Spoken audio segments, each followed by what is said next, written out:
Ladies and gentlemen, how are you doing on this chilly Monday evening? I hope you're feeling pretty good after your beloved Pittsburgh Steelers somehow, some way, last Thursday found a way to climb to 5-3. I myself have, conflicting feelings on the matter. We haven't spoken in some time. We'll discuss all of that. Here to explore the Pittsburgh Steelers with me for the next hour to hour and a half, as usual on Mondays, is the legendary Mr. Gage Ryan. How you doing, bud? Oh, just great. How's it going, everybody? Oh, I think they're doing good. I am very pleased to be back online talking with you, my friend. It's been a little while. The Steelers have, done some stuff in our absence. Obviously, we've still been putting out the regular videos, but the radio hasn't been happening. And so, yeah, just in general, how are you finding yourself feeling about the Pittsburgh Steelers these days? Man, I think Brett Coleman called us fourth quarter voodoo merchants, and that's a pretty good summary of kind of what we are right now. And I mean, like I've been saying, I've been defending Kenny Pickett since the beginning, but like really at the end of the day, I'll take a quarterback that gets his shit together in the fourth quarter rather than one that falls apart in the fourth quarter any day of the week. And I think the name of the game for the rest of the season is just going to be our defense keeping it close enough for fourth quarter Kenny to come in and win. I think they said that his passer rating goes up damn near 30 freaking percent or 30 points or whatever in the fourth quarter as opposed to the first three. Like he really just does have that ability to win. And I'm very curious to see how far that takes us. Like, will it take us to a Super Bowl this year? I highly doubt it, but I think I remember you saying at the beginning of the year that this was the year before the year, and I think maybe if we start hitting some of these green lights that we should hit, I think that we'll be actually in pretty good shape. Yeah, and I like where you're at there, and I don't necessarily think I disagree with it, but I do. I don't. I don't know, man. I don't know. I really don't, because this is just such an impossible team to evaluate. I've never seen anything like this before. I mean, truly, like I just don't even know how to explain what the Pittsburgh Steelers are right now. Are they good? I guess, I normally in my history as a content creator and as a fan have generally been somebody who's like, "Hey, your record says you are who you are." In 2020, I was, I think, somewhat infamously one of the people out there being like, "Hey, like, why are we putting caveats on everything if we're 11-0? Like, sure, some of them are ugly, but would you really feel better if we lost 3 of those games and we were 8-3? Like, why do we have to put a disclaimer on everything?" And generally, I feel that way. However, this is just, it's getting so weird. Like, how is he this bad? How is he this bad for 3 quarters? I mean, he's missing throws that are just unacceptable. I'm sorry. Like, I'm not even trying to come out bad. I'm going to turn this around and be negative on him. I mean, positive on him, I promise. But how is he this bad at times? And then at times, I mean, that throw, like I said in the show, that throw on the 3rd and 6 down the right sideline to Deontay, I mean, that was perfect. That was perfect. How? How does this happen? I'm really not sure. I think a lot of it can boil down to overthinking, not seeing the full field. Some of the plays that Matt Canada calls are one read plays, or you're only seeing half of the field, so to speak. Like there's a lot of different factors there, but I really really hate. I really detest that we're having this conversation because we were saying the same things, not necessarily you and I specifically, but people were saying the same things about Mitch Trubisky when he was with the Bears, is that he Yeah. sucked for 3 quarters, then he just randomly turned it on in the fourth quarter. But like the thing is that I think the big difference between the two is like Mitch has lost that ability by this point in his career. I think we can agree on that. And so it's a bit of a difference there. And also like Kenny seems like he has a better ability to read the field at least. But then at the same time, like when he just misses targets for no reason, but then in the fourth quarter, like hits like one of the best throws you've seen of the year, and you're just like, what are you, Kenny? Like Yeah, well I'm really not sure at this that's point. the thing that gets me is like, I felt like people, I don't know. Did I come off as like really depressing in that Jaguars episode, or was that just some people blowing it out of proportion? Because like I felt like there was a good contingent of our commenters that were like, "Wow, that was the most depressing episode of Five Star Matchup ever." And granted, I'm a little depressed in real life right now, so I wouldn't be that shocked if that's the case. But like, I just thought I was being honest, and I thought Kenny Pickett was terrible against the Jaguars. I thought he was terrible. Is that fair? He was terrible, but he's often terrible in the first half. As a matter of Yeah, fact, this most recent game was the first time that we've seen any sign of life in the offense in the entire first half. But then you just kind of wait for the fourth quarter to come around, and all of a sudden Kenny starts putting it together. Like if you need him to just kind of, you know what it reminds me of is I know we try not to compare him to Ben because they're not the same quarterback, and Ben's a Hall of Famer. I get it, but if you're looking at characteristics, Ben was a guy who always seemed like he needed to get like hit in the pocket a couple yes. times. He kind of needed to start limping. What was the joke you made on the show before? It's like Ben doesn't even try until he's limping. Yes. Uh, Yeah. Yeah. I Kenny, agree with that. I agree with that totally. And Kenny I, Pickett. yep. Go Oh, ahead. well, hang on a second. And then Kenny Pickett has that, but with playing from behind. Yes. I agree with that. And I think that that is true. He does kind of need to get hit a little bit, but I think that there's two important differences there. One, Hmm. he can't get hit like that because he is not No. 6'5" and 250 pounds. That's just the reality of it. He's come out of Yeah. a lot more games than Ben Roethlisberger did. Like Ben, at least in this period of like, his early career, like, it's been, Hmm. I don't know, I want to say off the top of my head, how many, you guys out there could probably tell us, how many games has 18 or Pickett? 19. Yeah, well, he's played I think 21 games, but I'm trying to remember. I think there's been at least 3 or 4 that he hasn't finished, right? Yeah. Cuz he had 2 concussions and then he had the knee and then he had the ribs. So that's 4 at least that I can think of. Um famous 5-star sirens in the background. I'm sure they're getting picked up. Um yeah, so obviously he just can't take that physical damage. That is one thing, but the other thing is it's just it's the easy things he misses. Like I've said before, like yeah, Ben would have a lot of games where he was bad for 3 quarters and then just turn it on when it mattered, and everything would be well and good because he'd have some awesome fourth quarter comeback and we'd win the game. But the difference is Ben would occasionally have games where he threw for 375 yards and 5 touchdowns and he was the best player on the field. We're still not seeing anything even approaching that from Kenny Pickett. And when I talk about these negative things, it's not, people make it seem like you're talking about like, oh, he's missing reads or he's doing this or he's doing that. And that's all well and good, and improving those things would make him a better player.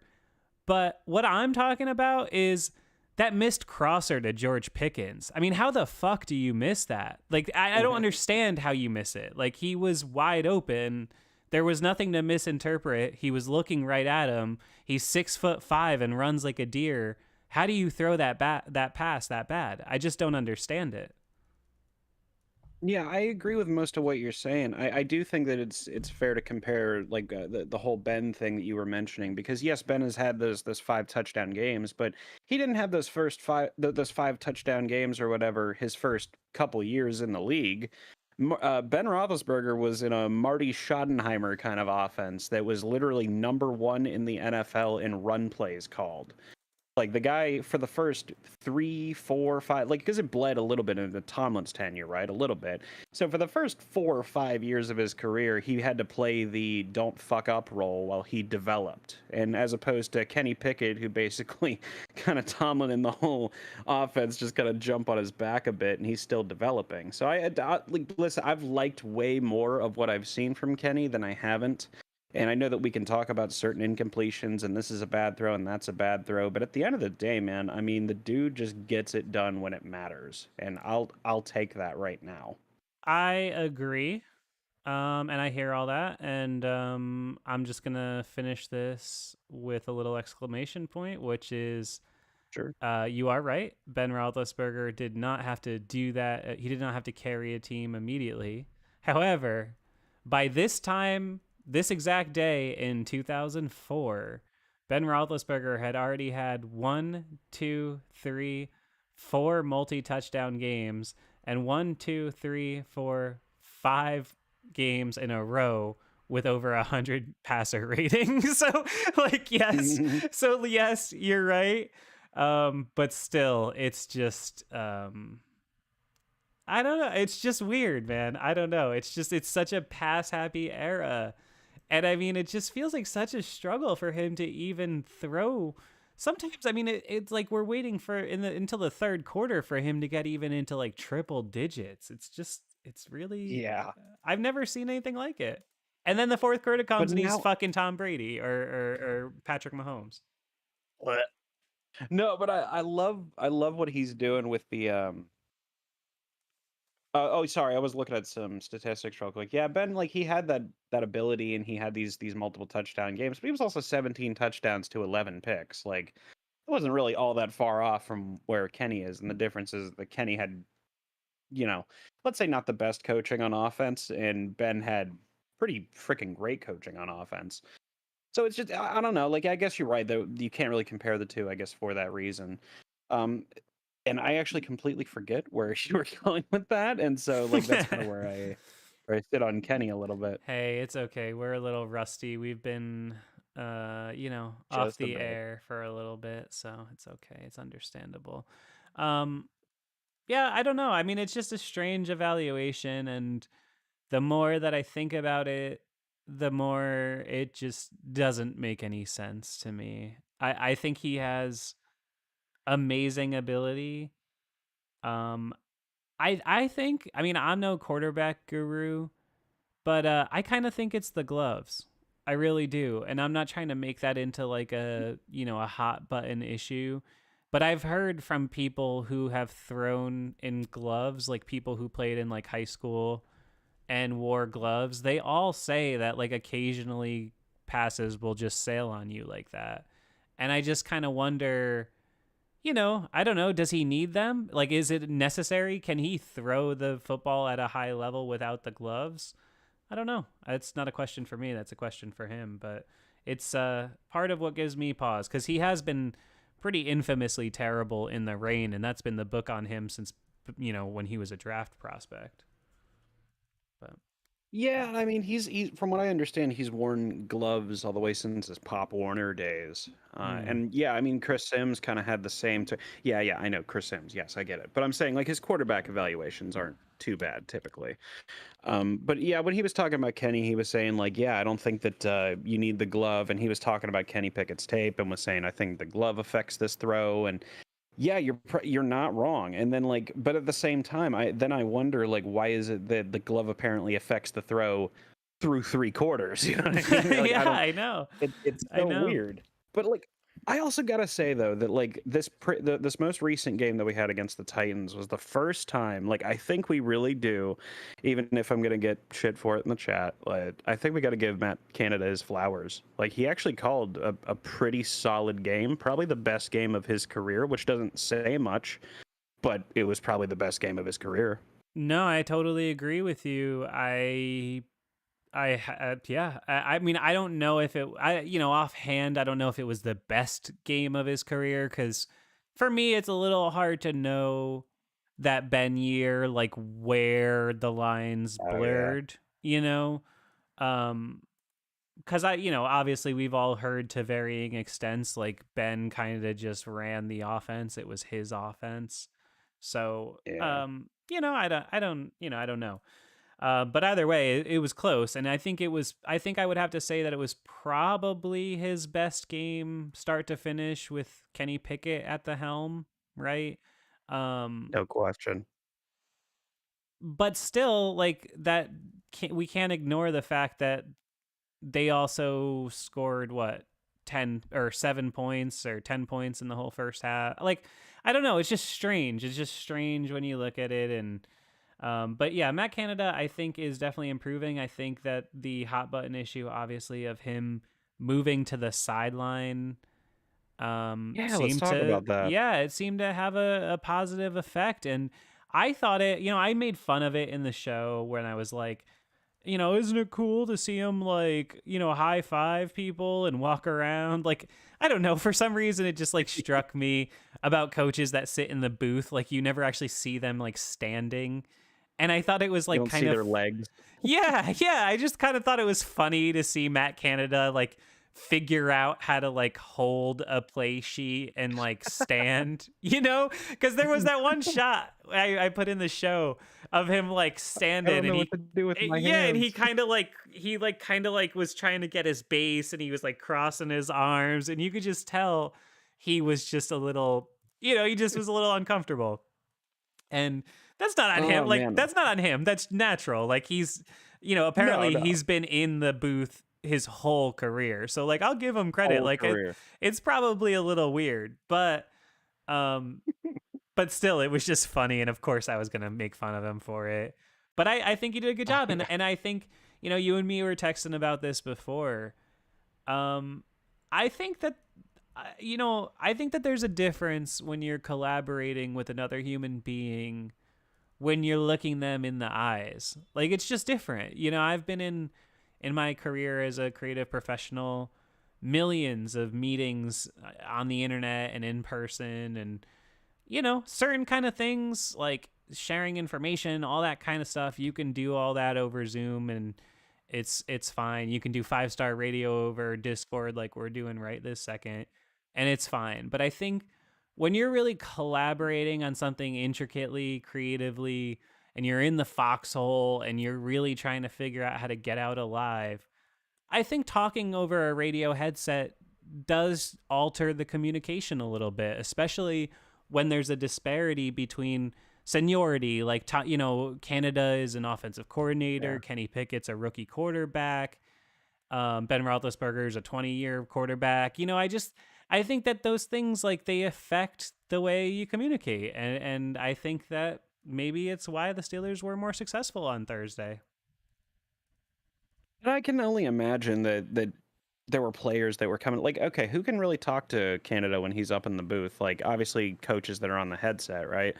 But then like, Kenny, he's got an earpiece in, and then like who else? Like I think that's really it, like on the offense, unless they have some other kind of captain situation. I don't know.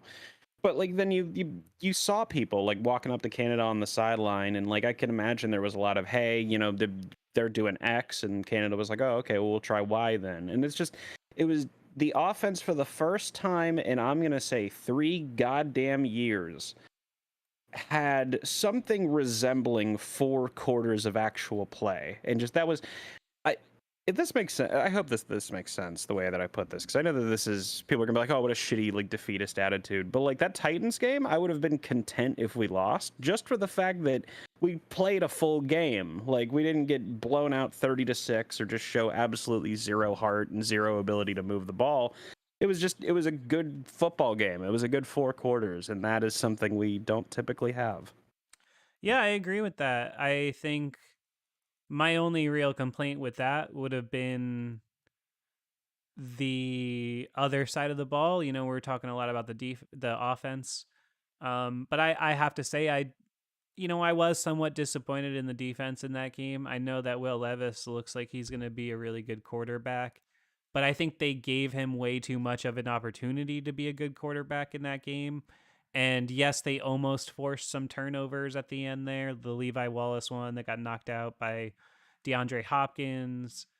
Yes, they could have turned it over and they could have, won it, but that's exactly why you can't rely on those things. And I don't know. Yeah. I was sitting there convinced Will Levis was going to drive down the field and stick a dagger in my heart with 36 seconds to go or something. But luckily he didn't. But yeah, I'm with you. The offense, it was hard to complain about, even though they didn't cash in on all those first half drives.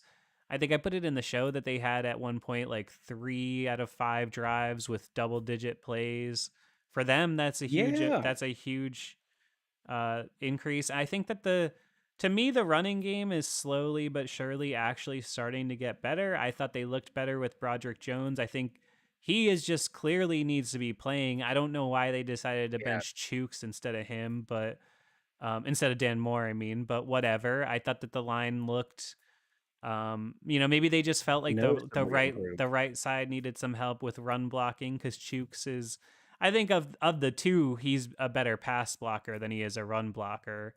Um, yeah, so maybe it helped. Yeah, and I mean, like that was a huge factor. I think that the play calling was a factor because I mean, people were talking for so long about like how you could just kind of expect Canada to call a jet sweep here or call a motion here, and there were a couple fake motions in there. There were a couple of oh hey, they pitched it to Warren on that jet sweep. I actually love it when they give it to Jalen Warren on the jet sweep. But like they did well. I do want to talk about the defense a little bit. I know I just kind of went on a mini tangent about the offense again, but I don't know how I feel about Terrell Austin at this point as our DC. Ever since Terrell Austin came in, and I really want to get your opinion because I know you were super high on him whenever we brought him in. And just ever since we've brought him in, we just seem. I know that we're more of a man coverage defense than a zone coverage defense, but it feels like we just sit back and just hope that 4 pass rushers can get home every time. And it kind of drives me crazy because, especially late in close games, like you're kind of just praying to God that Minka can intercept the ball or that TJ Watt can get through 3 people, which he usually can. But I mean, is that really the game you want to play? Like, I don't know. Yes. Yeah, no, I appreciate the question there. Can I say you're coming out of the gates on fire today? You are ready to roll, my man. I love it. Thanks. Yeah, so first of all, people hanging in the chat, make sure you hit that like button. I see way more concurrent viewers than likes. Friendly reminder as you see the notification on your screen, YouTube is an incredibly frustrating partner to work with, and they have arbitrarily decided to remove all monetization on our channel. So if you like what we do, I know I give you the pitch every week, but it is increasingly more important than ever. If you want there to be a 6th season of 5-Star Matchup, head over to patreon.com/5SMU. $4 or $7 a month really does keep the lights on for us. I know more people have been hopping over there. I think we're up to like 71 or 72 patrons now, and I'm so proud of that and so thankful to you guys for the support. But there's 15,000 of y'all subbed. Like, hook us up, all right? Like, we're keeping you guys. Weren't we at like 40 some at the beginning of the year? Oh, I think we were at like 35 when the year started, actually. Yeah. So pretty exciting. I mean, it's, that is the most efficient way to help the channel. So if that's what you want to do, please do it. That is my plug. Sorry to sneak that in like that, but I saw a bunch of people rolling in. Wanted to make sure I got that out there to address the big old message on the screen. Anyway, Gage asked me about my thoughts on Terrell Austin. Yes, I was excited when he came in because I knew that he was known for one thing, which was forcing turnovers. He did that with Darius Slay and crew in Detroit. Did that with the Bengals secondary. So, I don't know how much we can evaluate him because I think it's Mike Tomlin's defense. That's what I think. I think that he is probably a smart guy, and I think he's probably brought some great things to this defense and is probably part of the reason that we force a lot of turnovers. But I also just think that we're basically doing what Mike Tomlin wants to do defensively. I think he is borderline calling the defense, at least in crucial moments. But I will give both of them their credit and say that I can't really argue the fact that statistically they're terrible at pretty much everything except for forcing turnovers. And the offense and the defense are working in concert. I think they lead the league in turnover differential or near the top of it. They don't turn the ball over and they get a lot of turnovers. So who am I to say that they're wrong? I don't know. Would it be nice if they held teams to 200 yards? Sure, but if they didn't get any turnovers, it wouldn't help their shitty offense and they wouldn't win games. So, I don't know. I have to find my little note that I made here, but it's funny you mentioned that we're kind of a bend but don't break defense that shows up in the fourth quarter, and that the way that we call defense is a lot of man coverage. I made a note of this after the Rams game. Yeah, here it is. I was reading through it. Yeah, it was the Rams game because I was talking about like Puka Nacua. We were okay with Puka Nacua beating us just as long as Cooper Kupp didn't, and Cooper Sure. Kupp had like 2 catches or something.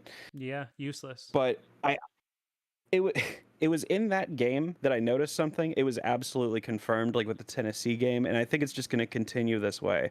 The Steelers are another team that incognito, at least on defense, but predominantly throughout the whole team, they're just trying to clone the Brady Patriots. Like, does that sound ridiculous? Here, I got some proof. Go for it.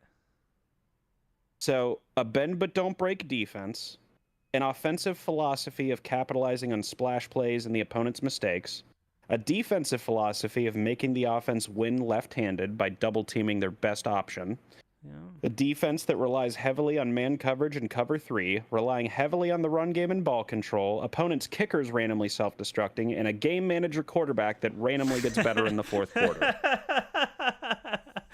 Oh, boy. I mean, listen, you're not wrong. You're not wrong, except for the fact that even you have to admit, when the Patriots would play like some shitty Titans team on a Thursday night at home, they would win like 52-10. So like, yeah.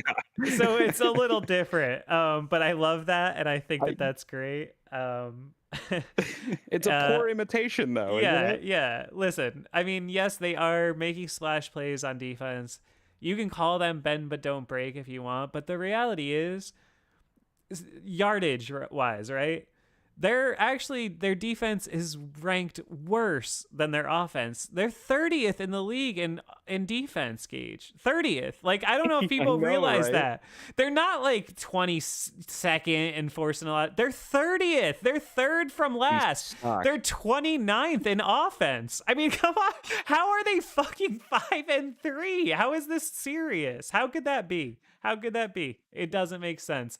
And the only conclusion I can come to is that Kenny Pickett has whatever that like Tim Tebow, Nick Foles thing where he just, for whatever reason, has been blessed by existence and he just has some magic.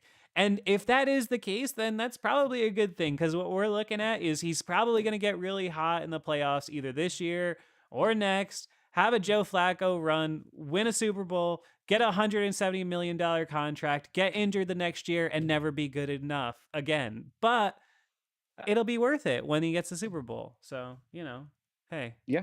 Did I just nail his career? I think you're probably right. I mean, I think his career is going to be if Matt Hasselbeck had won Super Bowl 40. I think it's pretty close. It's wild, man. It's wild.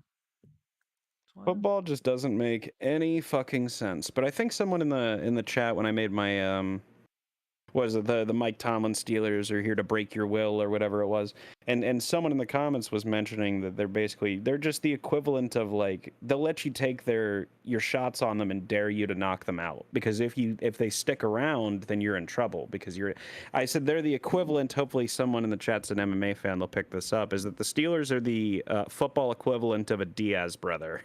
They'll let you punch them in the face 300 times, but they're still going to be there in round 5. Are you?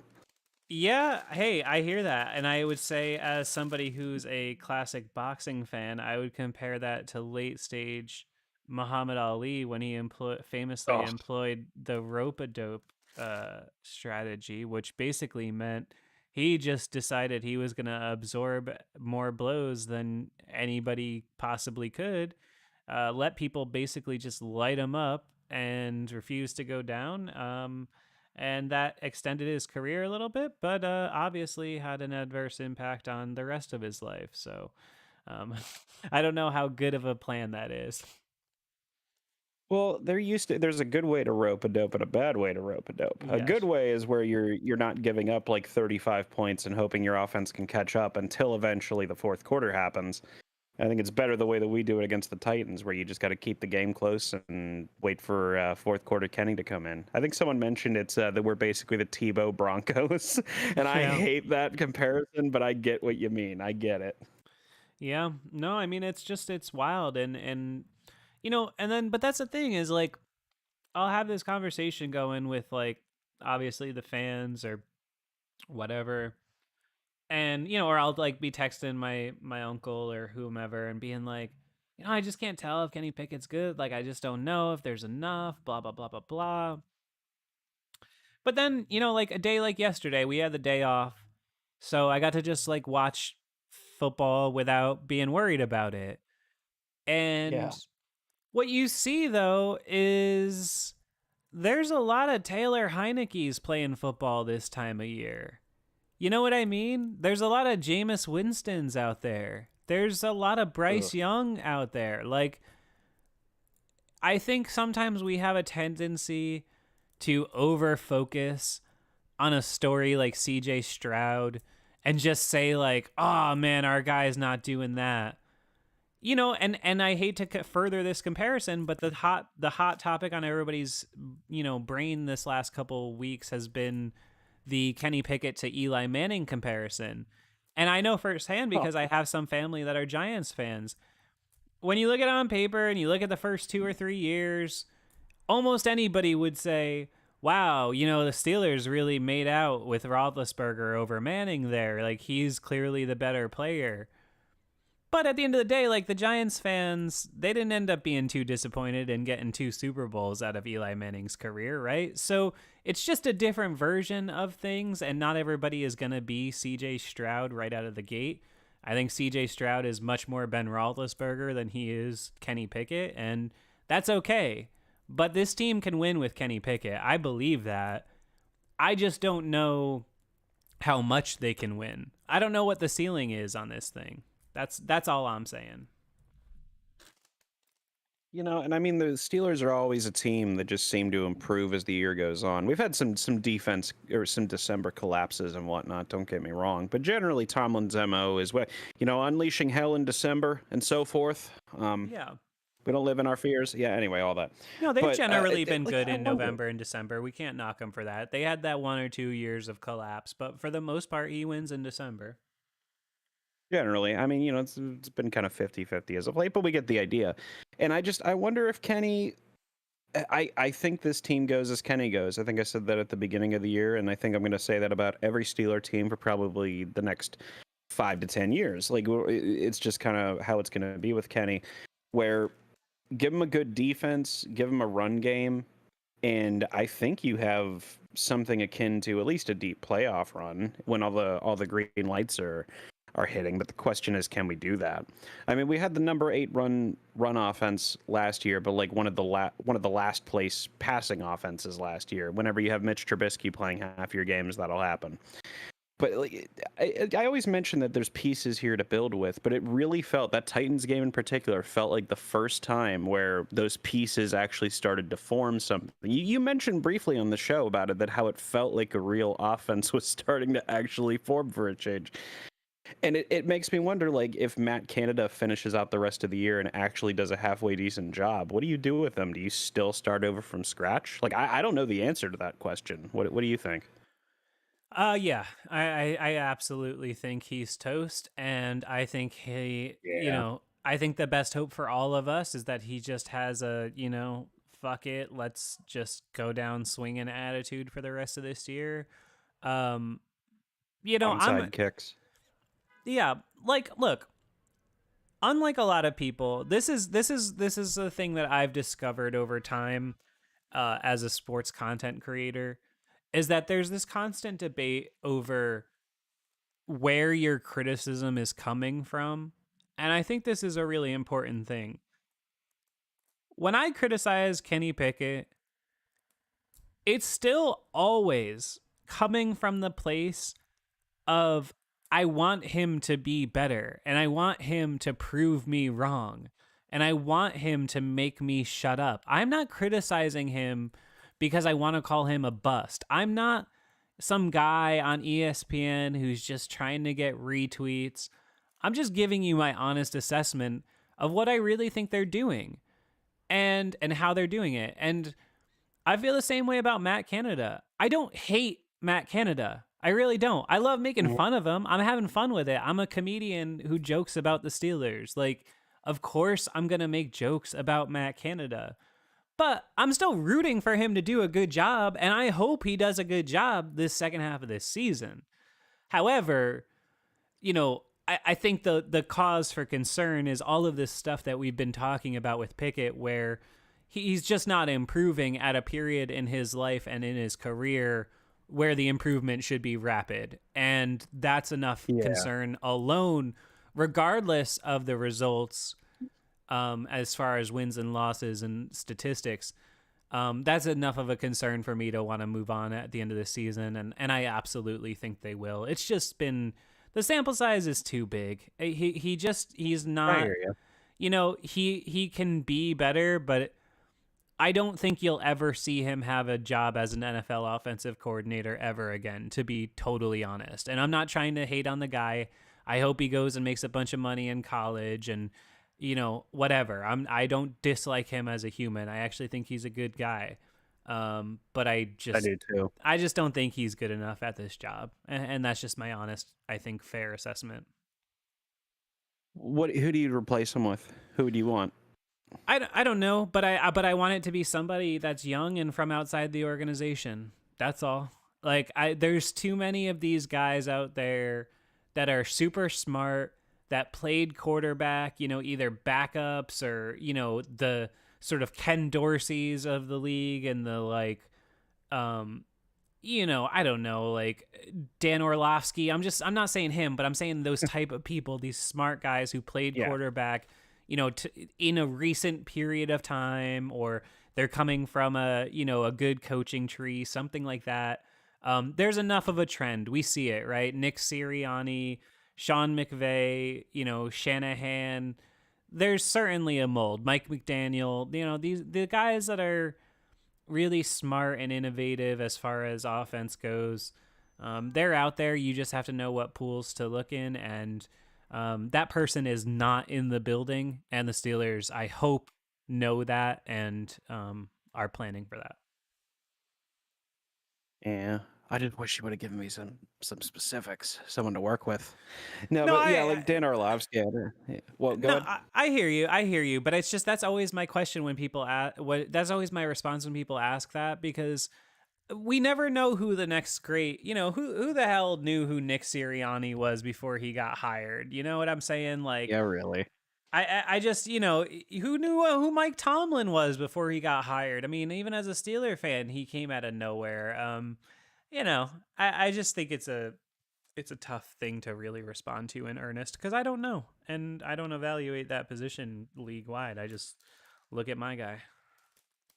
Some people are saying Ben Johnson. Someone says Josh McCown. I did see a Josh McDaniels earlier. I don't know about Josh McCown. I mean, when has that guy ever coached a professional offense before? I think he's working somewhere as like a quarterbacks coach right now, if I'm not mistaken. But yeah, I mean, I see that. Ben Johnson, I think, is the guy in Detroit, if I'm not mistaken. Yep. And you know, that's, I think, an interesting prospect, but that's a guy who's going to probably be getting head coach interviews. Why is he going to move? No one's going to make a lateral position. No one's making a lateral shift to the Steelers, because you're not going to get any more power as an offensive coordinator for the Steelers than wherever you already are, because obviously everybody knows Mike Tomlin runs the whole ship. So I don't see that happening. Yeah, as a matter of fact, people have made lateral moves away from the Steelers, like Brian Flores. Oof. Oof. No, he didn't make a lateral move. He got a DC job. Well, yeah, I guess you're technically right, but like, God, like, how the fuck did we keep Terrell Austin over Brian Flores? Come on now, driving me crazy. Yeah, the Brian Flores thing that did bother me. Yeah, that did bother me. But come on, man, Brian Flores was in your grasp and you let him go. It just drives me batty. Yeah, I know. Like, what about just having a high paid assistant head coach on the staff? Like, you know what I mean? Like, does it not just behoove you to have Brian Flores on your staff? One would think. Mike Tomlin would never in a million years let that happen. That's why he was a fucking linebackers coach and not an actual assistant HC. You know, and I'm not You're even not talking. wrong. I'm not even No. trying to talk bad about Tomlin there, but I just think that's literally just factually correct. No, you're not wrong. That's the exact point I was making with the Ben Johnson. You're right. He runs the show. And he is currently Uh, doing it in a manner that is completely unique. There is nobody yeah. like the Steelers. There's nobody in the history of the NFL like this year's Steelers. As a matter of fact, I'm sure a lot of people saw this statistic. I believe that in NFL history, there has been 34 teams ever that have been outgained in yardage Yep. every game for their first 8 games. And of those 34 teams, the Steelers are the only one that have ever done that with a winning record, and they're 5-3. That's wild to me. That's insane. It's the only time it's ever happened in NFL history, and they're 5-3. The worst offense and the worst defense, but we just randomly get turnovers because we have talent. Like, before we would win with good scheming on defense and talent on offense, and now we're just winning with talent on both sides of the ball. Yeah. We're Yeah. so screwed, but it's okay. We're 5-3. You know, I'll tell you, if you want one thing that looks like a straight positive, I've been really, really impressed since Deontay Johnson has come back. I think he's been excellent. It like I didn't. People were saying it was going to open up our offense, and I'm like, yeah. Like everything else is going to open up our offense, but I'll be damned. It actually opened up our offense because now you're doing the double team game. That's another reason, if I may, it's another reason why they're like trying to poorly imitate the Patriots, because what they do is they have two guys that you both cannot double team. I mean, yes, I know that's not a Patriots concept specifically, but it was like the Moss and Welker thing, where if they double Moss, they're going to Welker. If they go to double Welker, they're going to Moss. And they do literally the same exact thing with George Pickens and Deontay Johnson. And I mean, especially because Deontay, like, he's not necessarily a slot receiver. I mean, he can go deep. We saw that at the end of the Titans game. But, you know, you can use him as a slot receiver, and he's pretty damn good at it. And so, I mean, are you really going to put him in single coverage on, like, a linebacker? I mean, you saw that a couple times, and Deontay burned him every single time. So it's a fun little game that they're playing on offense. And I don't know. It actually feels like the beginning semblance of a modern offense. I don't know. It's crazy, right? No, I agree, and I've thought really since he's come back that Deontay has made all the difference in the world on offense. He, in these drives has just been simply unguardable. He gets open. He gets open, and we all know that. We know that his strength is route running.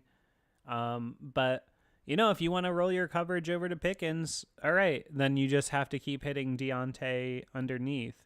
I will say what is becoming magnified though is that the third option in the passing game is truly Jaylen Warren at this point. And, Yeah. That says a lot about Jaylen, but I'm going to be honest. Like, I like Jaylen as a running back, and he's a solid receiver of the ball, and he does make stuff happen. But he's not Le'Veon Bell, okay? They need a better third option in the passing game, and hopefully it's Freiermuth if and when he comes back.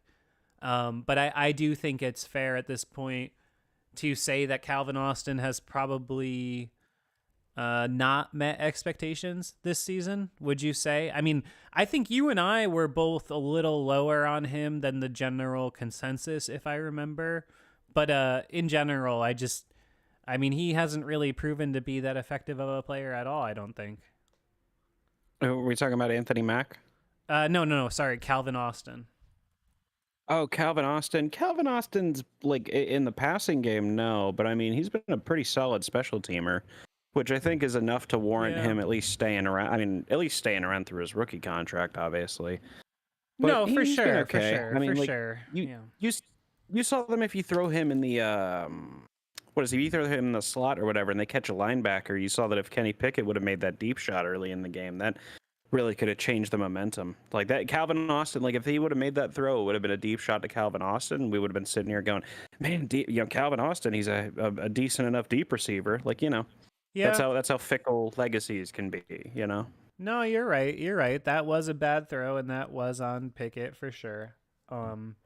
But I just, with especially with Deontay out for 4 games, I mean, Austin's basically made that one play against the Raiders this year, and that was really it. He's Yeah. just not really been an effective player, and that was my concern with him. You can have all the ability and all the tangible, all the intangibles on paper, but at the end of the day, if you're 5'8" and 160 pounds, it's, I think, just an uphill battle for you to be an effective player in the NFL. I think that's just the reality, and I'm not trying to talk down on the guy, but it helps when you're built like Martavis Bryant. Yeah, and I mean that's why Antonio Brown was just such a ridiculous receiver to me to watch, because I mean all these guys that you talk about, the greats, Randy and T.O. and Megatron and whoever else you want to say, these guys are all like 6'4", 6'5". AB's like 5'10" on a good day, and he was just as good, if not better, than those guys. So I mean, like height. Oh Jesus Christ! There's my mic. There's a lot of times where that kind of stuff really does play a factor. It's kind of like when you mentioned with Kenny Pickett with his size a little earlier, because he can't take hits like Ben. And I mean, yeah, like that kind of stuff matters. I know people say that height doesn't matter, and I mean, to an extent they're right, but I mean, things like weight certainly do. You know what I mean? We saw that with Le'Veon Bell, actually. I know I'm kind of rambling at this point, but like that, we saw that with Le'Veon Bell. He started at the combine at like 245, built like a big base running back, and then he got all the way down to like 220 or 219, and he became pretty much the best running back in Steelers history. So that stuff does matter. Yeah, no, I mean it just it affects how you play the game. And Calvin Austin, I just think his frame is a little small. But yeah, I don't know. I just think they need to get Freiermuth back, hopefully, and involved in the passing game, because I just don't think that they've gotten enough out of that position. They're not hesitant to use Connor Hayward in some creative ways, and I like that because I like Connor Hayward. But still, I think now we're starting to see the A option play with the B option, whether you look at that as Pickens and Deontay or Deontay and Pickens. And the evolution for me is now going to be, okay, now who's C? Because it just can't constantly be dump offs at the line of scrimmage. That gets you some yards, but the Steelers just take that too much. And I think that that's part of why Pickett ends up with these low passing totals, because he's completing a lot of 4-yard passes to Jaylen Warren, and it's just, it's not an effective way. That's an effective way to keep a 2-minute drive going, but it's not always an effective way to have a good offense. Yeah, but like I've noticed that we had this criticism about Pickett that he checks down too much, and it's true. It's definitely there. But we had this same complaint of checkdowns from Kenny, from Mitch, from Mason Rudolph, Duck Hodges, and late stage Ben Roethlisberger. True. So it just, at this point, when we say that it's the coaching staff that's basically just telling them, like, I wonder if their offense, whether it's Todd Haley or Randy Figner or Matt Canada or whoever, I wonder if their offense is based on like a touchdown to check down, or no, not a touchdown to check down, but like literally they go from like the alert to the check down immediately. Because that's what it looks like a lot of times, doesn't it? Oh, yeah. No, I absolutely 100% believe that they are built, offensively. They are built and designed to just not turn the ball over. This is what Tomlin wants. That game against the Titans, that is exactly how Mike Tomlin would write it if he could. It is exactly how he would write it. That's how he wants the game to play out. And that Raiders game. Yeah, and that's all well and good, but there is a ceiling with that. And you're never, the Steelers as they're constructed, playing like that, are never beating Josh Allen, Joe Burrow, Patrick Mahomes in the playoffs doing that. It's not going to happen. It's just not, unless they get lucky and they have a really bad off game, turn it over a bunch. That can happen, but it's extremely unlikely.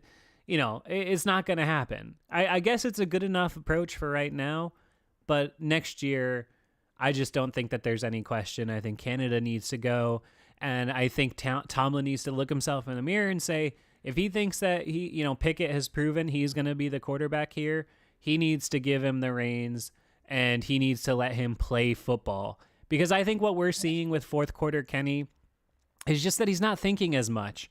I thought those a couple times, I pointed out on the show, a couple times when they converted third downs, including that 3rd and 6 deep toss to Deontay, they kind of went no huddle, like semi no huddle. They kind of muddle huddled and got to the line really quick. And I think that really helped. I think that freed him up to just sort of go out there and play, I almost said basketball, like go out there and just play one-on-one. You're not thinking about the play you're running. You're not thinking about what coverage it's going to be. You're just thinking about, I'm an athlete who's going to go out here and make a play and win this game. That's exactly what he did against Baltimore when he had to do it to Pickens, and that's what he's done now 7 times in the fourth quarter in his career. But there is, make no mistake, there is definitely a ceiling on that. Yeah, I wonder where that ceiling is. Is it just excuse me, I get the hiccups. Is that a wild card loss? Most likely. If I had to bet, that's how the season's going to go. Do you think it will make the playoffs? Yeah, I do. I think the Steelers are going to win 10 games. I think I predicted 10 games at the beginning of the season. God damn it, these fucking hiccups won't go away, and I'm trying not to get them into the microphone. Yes, we are getting hiccups on 5-Star Radio here. November 6th. Gage gets hiccups on air.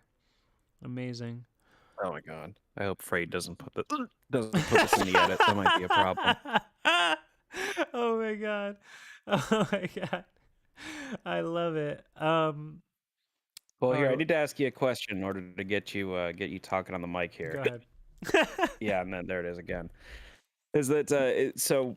Where do you think that this team goes next year? I think that. All right. If I'm gonna write the script, this is Austin says this whole Steelers offense feels like a hiccup. That's pretty good. I think that if I had to guess, like if I had to bet the house, I would say that the Steelers go 10-7 this year. I think they make the playoffs. I think they lose in the first round, but I think it's a game. I think they're going to actually play good, and I think we're going to leave this season saying, you know what? Actually, at the end of the day, they took a step ahead of where they were in 2022. Pickett, just continues to win games in the fourth quarter. We're going to obviously move on from Matt Canada. And I think we're all going to be happy about that. And I think Khan and Weedle are going to have another offseason that we feel good about.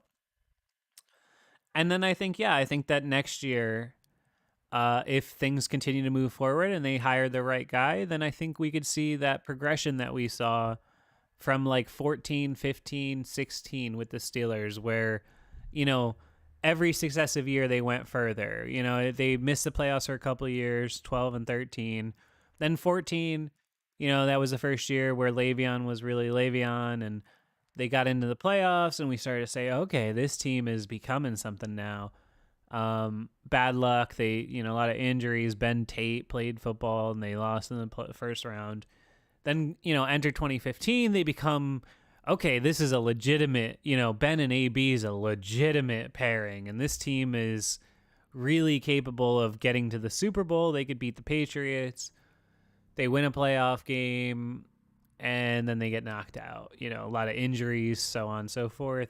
Then 16, on paper, maybe not as good, but they went to the playoffs. They won 2 games in, miraculous fashion. Go to the AFC Championship game, so on and so forth. So I think that it's logical to see them take that step forward. I think if that's the pro Kenny Pickett mindset. The anti Kenny Pickett mindset is they lose like 7 out of their next 9 games, and they end up going like 7-10 10 or something like that, and then we're which really I doubt. depressed, and we go in the off season, and everything's gonna suck, and then who knows from there. But I think they end up winning 10 games. I think they make the playoffs. I think we end up feeling okay after this season. I do think there's enough positive going on to buy a little into this, but it's we won't know anything about this team until next year, I don't think. So, I mean, I agree with pretty much all of it. I don't think there's anything I disagree with. I definitely think that we're going to get a new OC, and I think that when we get a new OC, that's essentially going to like push our potential hope to God Super Bowl push another year or so. Because how often do you win with a first year OC? Actually, we might have. I think that Arians' first year was 08, wasn't it? Because I think Yeah, before I that don't was know. I don't know. a. I wouldn't be concerned about that specifically. I think Arians' first year probably was Tomlin's first year, I would imagine. But Yeah, it might be right. but no, I mean I wouldn't be concerned about that specifically, because for me, I think the expectations are, are that if you hire the right person, you're gonna take a step forward, you're gonna get better, so on and so forth. They know, this window. Not to be that guy, but like TJ Watt is going to be what, 28, 29 soon? Yeah. It's not forever. They do have to do this at some point. If they want to do it with Cam, it's got to be this year or next. I mean, there's no guarantee really even after this year with Hayward. Sorry, I have to I can't really think because Bookmark has such a good comment. He says Pittsburgh Steelers feel like the Dolph Ziggler of NFL teams. Talented, but content to be in the mid-card mix. And not only that, Bookmark, you are dead on. They also are absolutely great at selling the shit out of the big teams in the league, because anytime they play anybody good like the 49ers, they lose by 35 fucking points, and it's pathetic. So, yeah, you're dead on there. Yeah. I don't think Ziggler was necessarily content to be in the mid card. He complained about that shit all the Oh, time. he actually had a was. He great did it promo for about the Miz 15 about it. years, dude. He did it. He was so content to be that. Are you kidding me? I can speak from first person perspective because I actually worked there when Dolph Ziggler was there, and I interacted with him a bunch. This is like insider Really? information, but fuck it, I don't care. YouTube took my monetization over anyway, so whatever. I'll just be honest. Yeah, that dude just like he was just happy to be a professional athlete. He would always do like the interviews for the network and all that stuff. He was just like, no, I thought of him as the exact definition of like Milton from Office Space, except he was actually good at his job. But the way Milton, like they kept trying to fire him and he just kept showing up and so on and so forth. Yeah. No, I think Dolph Ziggler was absolutely content to be a mid-carder. Sorry to go on a Dolph Ziggler rant. No, because like I've never heard this before. Like it just seemed like he was always that guy that was kind of like held down by the brass a lot of times. Because I mean, the guy was as good of a wrestler as anybody in the world, and it's like, well, that means he couldn't cut a promo, right? No, he could cut a promo. Like, well, he couldn't sell merch, right? No, he sold merch. Like, just you wonder what the problem was, you know? The problem And then was I that wonder his with the Steelers because we have. Oh, go ahead. Yeah, the problem was that he had hair that looked like ramen noodles. That's the problem. It's true. No, he just, I just think he just, I think there are guys like that in wrestling. I don't know why he didn't end up being like a Shawn Michaels, but he definitely had the capability to. He was fun to watch. I think, Certainly stole Shawn Michaels' attire. yeah, but hey, that's what wrestling is. Everybody steals everything. Ric Flair stole his whole gimmick from like 3 guys. Who cares? Yep. Well, like I love that stuff because like Conor McGregor stole a whole bunch of his stuff from Muhammad Ali, which is fine because Muhammad Ali stole basically his whole spiel from Gorgeous George, who was a pro wrestler. So I mean, it's just everything's stolen. It's just a matter of do you want to give credit. Daniel Bryan stole the yes chant from Diego Sanchez in the UFC. Like it doesn't matter. Yeah, exactly. Yeah, well, that's a funny little Dolph Ziggler segment. I was actually supposed to do, this is funny, I'll tell you this. I was supposed to do like a scene, like a sketch thing with him one time. Oh, really? Yeah, so when I worked at WWE, I worked on the WWE network. So that like when that launched, I was like working on some of the content for that show for that platform. So they had some like original shows. One was like, I don't know, like WrestleMania, like Rewind or something like that. And then one of them was the one that I worked on mostly was called Countdown. So we would do like top 10 high flyers or top 10 intercontinental champions or something like that. And I don't know, we like wrote some bit where Dolph Ziggler was supposed to like dump a bucket of water on me. And to his credit, he was like, I don't want to do that. And yeah, and so I didn't have to like get soaking wet. Years later, I was wondering if that was like a rib by my boss, who I definitely didn't like, and also definitely didn't like me. But yes, that's my insider wrestling story for the day. Oh, I loved it. I love it, man. We Mhm. gotta have like a whole like wrestling show one of these days just to piss people off. Yeah, I will say, like the coolest people that I met that are like famous pro wrestlers, off the top of my head, Cesaro was awesome. Oh Super yeah. genuine, cool guy. Big E, the whole New Day was actually really cool. Um, yeah, I Can't mean, yeah, imagine they weren't. yeah, like Kofi is just like Kofi was just like the coolest, and he'd been there for so long. Um, yeah, of the Shield, like Seth Rollins was definitely the coolest. Like I've actually been backstage, like around John Moxley a couple times, and he's just like he's as advertised. He's just like keeps to himself, like kind of weird cat. And Roman Yeah. Reigns was like a private locker room kind of guy. You know, you don't get to talk to Roman Reigns, that kind of deal. Probably gotta talk to his publicist first. Exactly. Um, I just I don't know, man. Roman Reigns was just fucking like if they hadn't shoved a rocket square in his ass, I would have liked him a lot more, you know? yeah. He's come out the other side, though. I'll give him credit. He made something out of nothing, leaned into it, and hey, whatever. Not my thing. This is apparently a wrestling show now, so Hell welcome to yeah. that. Um, yeah. So that is my random. I used to work at WWE diatribe. Where were So we? instead of 5-star matchup, would this be like 4 turnbuckle matchup or something? Yeah. Well, I mean, Between the ropes matchup? I don't know. yeah, well, 5 stars is still like a wrestling phrase anyway, because that's how Dave Meltzer Good like point. rates matches. So Boo.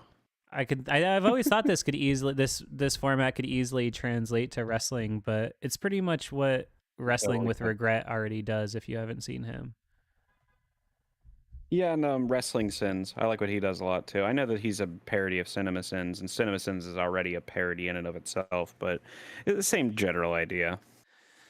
all right. Now that everyone is so annoyed that we talked about Dolph Ziggler for 20 minutes, I'm sure. Back to our beloved Pittsburgh Steelers. As I said before, if you like what we do, make sure you are subscribed. Make sure you hit that like button while you're listening to us. And take note of the message on the screen. YouTube has decided to remove our monetization. By the way, this is total bullshit. And I am appealing this, but it's not gonna. The timeline is gonna take longer than the rest of this season. So, the reality is we're not gonna make any money off of YouTube for the rest of the season. I've been clear and honest with you guys. We don't make a lot off of YouTube anyway, because the only thing we can monetize is this radio show and those memberships. The badges I'm always talking about. Shorts. And shorts. Yep, and those all goes away now. So it's like half the income I was making on this show, and I'm putting it back and reinvesting it into people like Gage and Frayne and these people that are doing work for us. But there's 15,000 subscribers. A lot of you folks really like what we're doing, and if you think it's worth the all-nighters I pull to get stuff out, I'll tell you the truth. This Thursday, I had to travel on Friday for this weekend. I stayed up all night to get the show done. When I wrote jokes in there like, oh yeah, this guy, I'm writing this at 2:36 or it's 4:03. Those weren't jokes. Like I literally looked at the clock and wrote it as as it was. Like I literally stayed up all night. I was up until 7:30 a.m. and slept until 10. to get that show out for you guys. So if you appreciate that and you appreciate what we do 17 times this season, maybe 18 or 19 if the Steelers win some playoff games here, get over to that Patreon at patreon.com/5SMU. Become a Big Ben member for $7 a month. That is the absolute best way to help the show.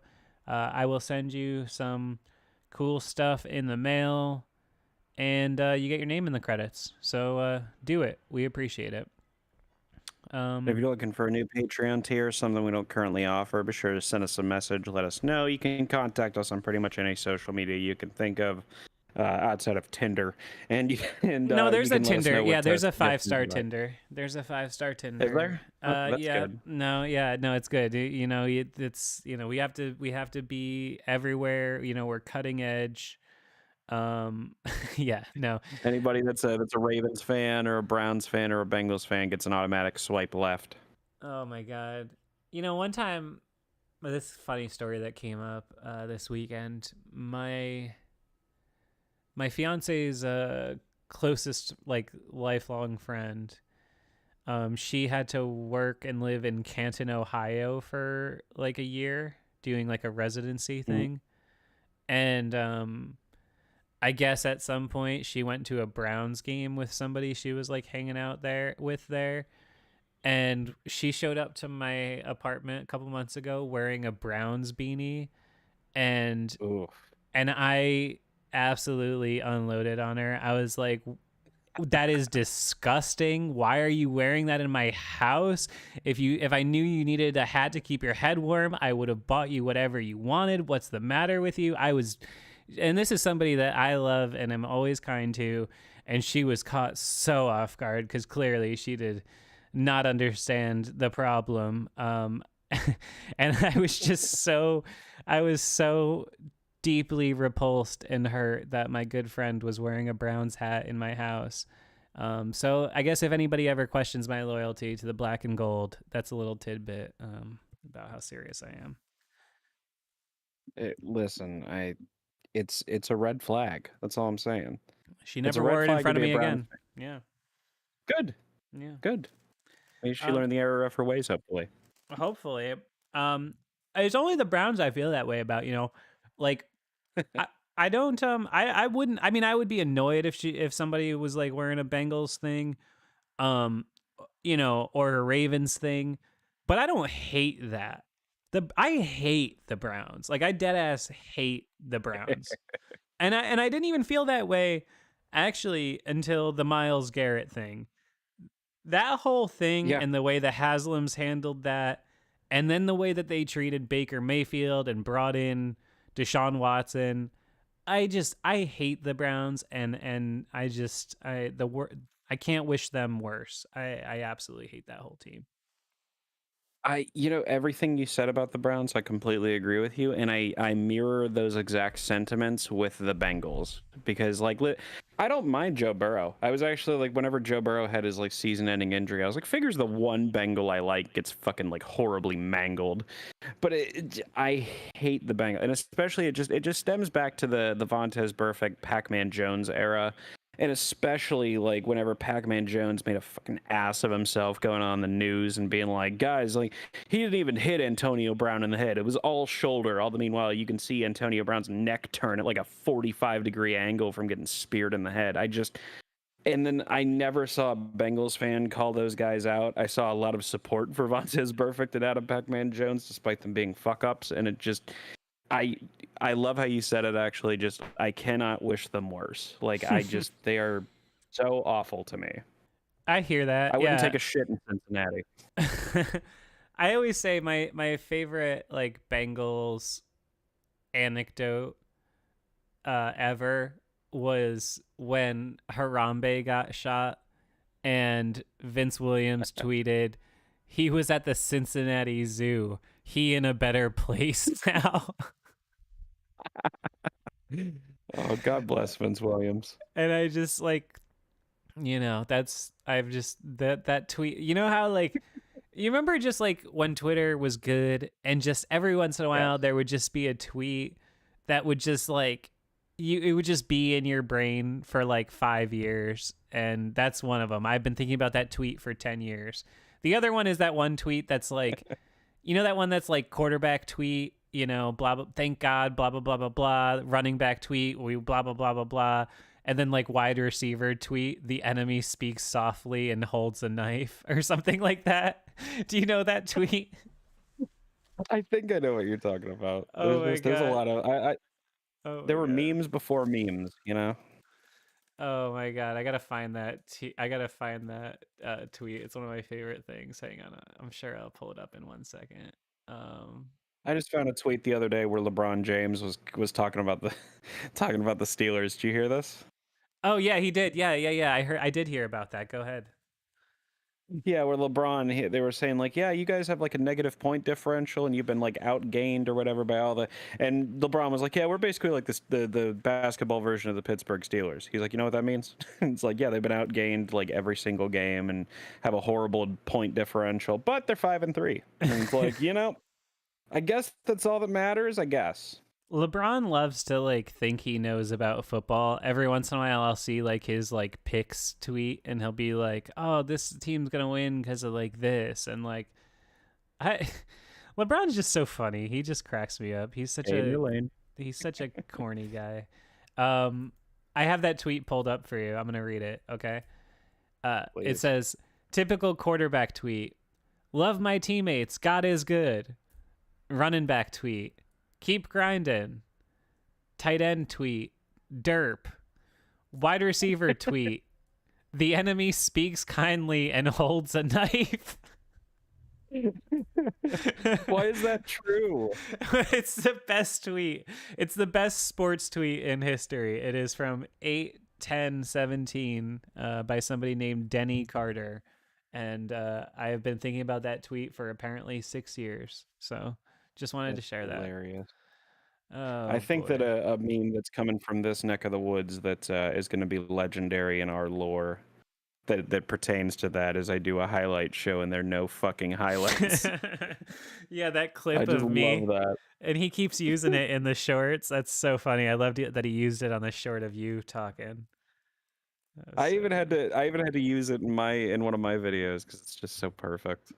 Oh, And I oh, mean, like you put really, it in. there's Yeah, so yeah, many. yeah. Yeah, I Yeah. put it in there. I think he put it in one of the shorts as well. But it's like it's so goddamn perfect, and it's so true.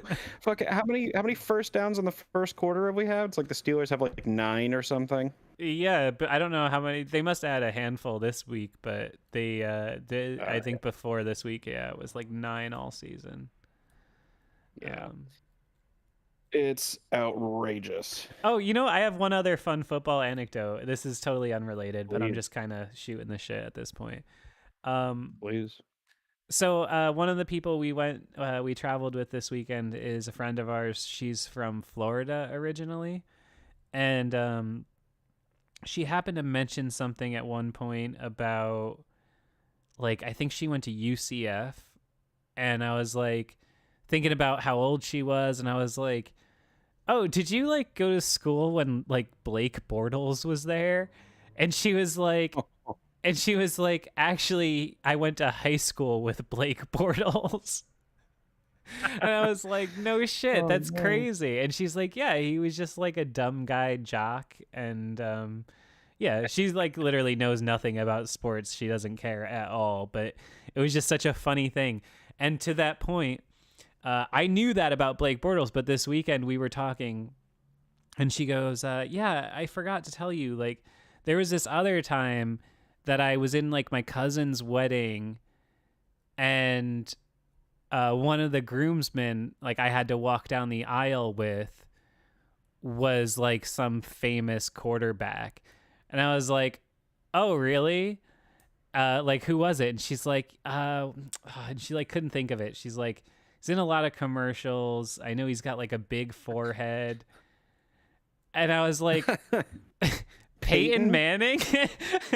And she was like, "Yeah, that's it." Oh my goodness. she's like she's like, because I guess he had like, I don't know, she was like younger at the time. I think it was like '07 or '08, so he was probably married. And I guess, just because he's famous, they like specifically wanted him to walk with like somebody that was younger so it didn't look like it was his spouse or something. She explained the whole thing, but yeah, basically she walked down the aisle at her cousin's wedding or somebody's wedding with fucking Peyton Manning.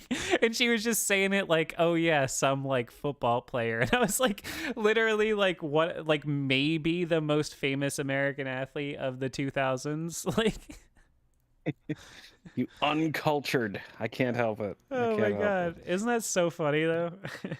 It is. It's just like, damn. I was trying to. You know what? This has nothing to do with that, but it kind of pertains to it in a way. Where my fiance's mother and I think one of her sisters were driving down the road and accidentally like drove. It was raining, right? And they accidentally splashed these people walking alongside the road in the puddle, and so they pull over just to, they had towels in the back and whatnot. Turns out it was Matt Damon and one of his buddies. Whoa, weird. Just like just a little like, yeah. It just turns out I just soaked Matt Damon with my car. Damn. Oh, and he was probably super cool about it. Yeah, and he was. Yeah, they were like walking to the movie set or whatever. They're like, "We'll just drive you." Like, thanks. It was pouring out. Speaking of millionaire geniuses like Matt Damon, can we Yes. talk about one last topic? It's not specifically Steelers, but it's related. Um, I want to talk about Joshua Dobbs. Did you see what he did yesterday? Did you watch any of that game, or did you see how that game played out? That was against the Bucks, wasn't it? Mm, was it? It was against the Bucks. No, Let the me Bucks I Google it. think played Tampa. That game was really good too. No, Minnesota played Atlanta. And they just can't. I mean, Dobbs put up 31 points and let him down for a game-winning drive. At the end of that game, and he wasn't supposed to play. He just got there, I think, Wednesday morning after getting traded from Arizona, and I guess their Yeah, he quarterback. pulled a Baker Mayfield. Yeah, their quarterback got hurt and he went out and I mean, I don't even know how he called plays, man. Like I don't even know how he was doing that. It's absolutely incredible. I saw some of the post-game stuff from their locker room they posted on social media, and I got to be honest, it gave me a little I was a little teary-eyed for old Josh Dobbs. I thought it was absolutely incredible to see a guy like that get traded in the last 3 months, and he's starting, man, and he's playing good and winning games, and I don't know. I just wanted to give some love to Josh Dobbs. I thought that was incredible. Man, I've always been a big Josh Dobbs like not a proponent. I don't know what the word is, but I like him. And like he was more or less Ben's sideline coach. Like he was the guy that Ben comes off the field. Hey, what'd you see? Oh, I saw that they were doing this and that. I mean, like I've heard that Dobbsy is quite the playbook guy, or at least he has a pretty solid understanding of what a lot of defenses are trying to do. And so when you take he's literally a rocket scientist. You figure that he'd be able to decode cover two defenses. You know what I'm saying? And so for him to, I mean, like I can't remember. I can't find the tweet anymore. But someone was like, Josh Dobbs always gets put in like the most high pressure quarterback situations like humanly possible, because he just keeps getting dropped into random situations, and they're like, here, swink or swim. And yet he has done it. He swam way more often than he sank, and I mean he's done so damn well. He doesn't have a great arm, he's not super accurate, but like the dude just fucking plays with heart and wants to win. It's a kind of Lamar Jackson-ish, although Lamar's a much better athlete, obviously. Yeah, I mean, listen, the guy went out there. He got there on Wednesday. Wasn't supposed to take it. He hadn't even taken a snap. They just said he didn't have one practice rep, not one. And he went out there and completed 20 passes for $158, 2 touchdowns, and also carried it 7 times for 66 yards and a touchdown. That's unbelievable. I mean, that's absolutely awesome. And Atlanta's not a joke, okay? They're a solid team. They're not world beaters, but they put up 10 points in the fourth quarter and they beat them. And I don't know. Something about that, man. I'm having so much fun watching Dobbs this year. For me, I turn him on whenever the Steelers aren't playing. It used to be the Cardinals, and now it's going to be the Vikings. I can't help but root for him just as a fan of people in general. I love what's going on for him. Mhm. Love It's it. always about the storylines, right? Like, the X's and O's are fun, and I try to pay more and more attention to the X's and O's the older I get. But at the end of the day, it's about the storylines, at least to me. Like, Baker Mayfield, stopping into LA for a cup of coffee, beating the Raiders, and then, like, getting a nice deal with the Buccaneers. Like, I loved that. That was great. And it was probably more interesting than anything the Steelers did, like all of last year, outside of week 4 or 5, whenever they finally benched Mitch and put Kenny in. So I don't know, man. Like, I'm rooting for Dobbsy. I've always rooted for Dobbs. I mean, if you're a Steeler fan, you don't like Josh Dobbs, reevaluate your life. And so it's good to see him get the success that he's no doubt earned. Yeah, absolutely. And yeah, I know you just reminded me though. Dobbs was going to be the last topic, but can we talk real quick about what an absolute turd Josh McDaniels looks like? Can I talk about that for a minute? Can I Go can I go for on it. a bit Go of a off. spiel? Yeah. So I've mentioned before. I think McDaniel's would be a perfectly adequate OC. I mean, like, Mac Jones had I think the best rookie completion percentage in NFL history. So I mean, he's shown to be more, and also he had Matt Castle go 11-5. Like, come on, man! Like, he's shown to be more than a Brady merchant. He was trying to get Tom Brady for this past season. Fun fact, and that's why they ended up with Garoppolo, because Brady finally decided to retire. But I was someone who was very interested in the Josh McDaniels thing. I'll try to speed this up as fast as I can. I know we're running out the clock here. But, like, I was interested to see the Josh McDaniels storyline play out, because what did he do when he was in Denver? He pissed off the star quarterback, pissed off the players, and collapsed the entire team.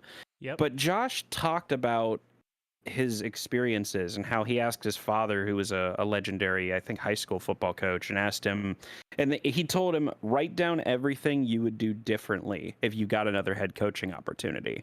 And he did, and he has like hundreds of notes on that, I think, that he mentioned. And so I was very interested to see if Josh could actually learn from his mistakes and become a halfway decent coach that he is capable of being, in my opinion. And then what happens when he got to the Raiders? He pissed off the quarterback, pissed off the star players, and then collapsed the whole team. So I don't get it.